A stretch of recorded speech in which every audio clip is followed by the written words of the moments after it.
4 पारियां हुई हैं भारत की इन इन इन 2 मैचों में, ठीक है।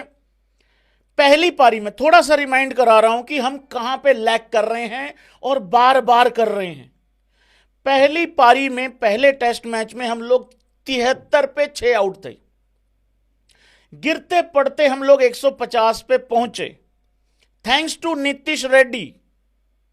नीतीश रेड्डी, हाँ मैं नीतीश और हर्षित में गड़बड़ कर जाता हूं, थैंक्स टू रेड्डी।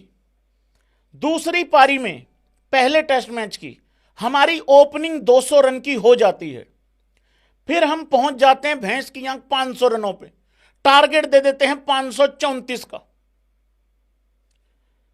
उसके बाद दूसरे टेस्ट मैच की पहली पारी में हम 109 पे 6 हो जाते हैं, गिरते पड़ते लेते करते कराते कुछ ना कुछ होते हाते हम फिर 180 पहुंचते हैं, thanks to again Nitish Reddy. फिर दूसरे मैच की दूसरी पारी आती है, हम फिर 105 पे 5 हो जाते हैं। क्या यह कहना गलत है कि हम फिर गिरते पड़ते हम फिर 175 पहुंचे और उसमें भी थैंक्स टू नीतीश रेड्डी करना पड़ेगा। अगर नीतीश रेड्डी नहीं होता तो हम लोग एक पारी से यह मैच हार जाते। अभी भी 10 विकेटों से हारे हैं, मतलब अभी भी कोई बहुत बड़ा गौरव का पल नहीं है ये।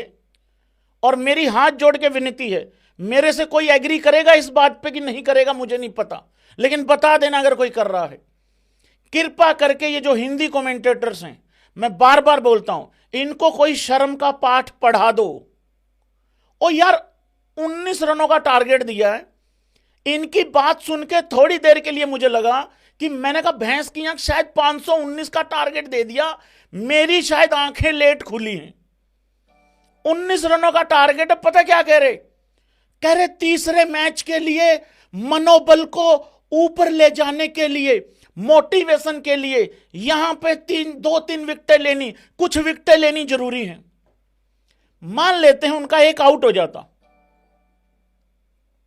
फिर क्या हो जाता? अरे 9 से हार जाते। मान लेते हैं उनका 2 आउट हो जाता, कितना मनोबल ऊपर चला जाता। ये जो नीचे लगे पड़े हैं ये वाले मनोबल नहीं दिख रहे तुमको? वेलकम।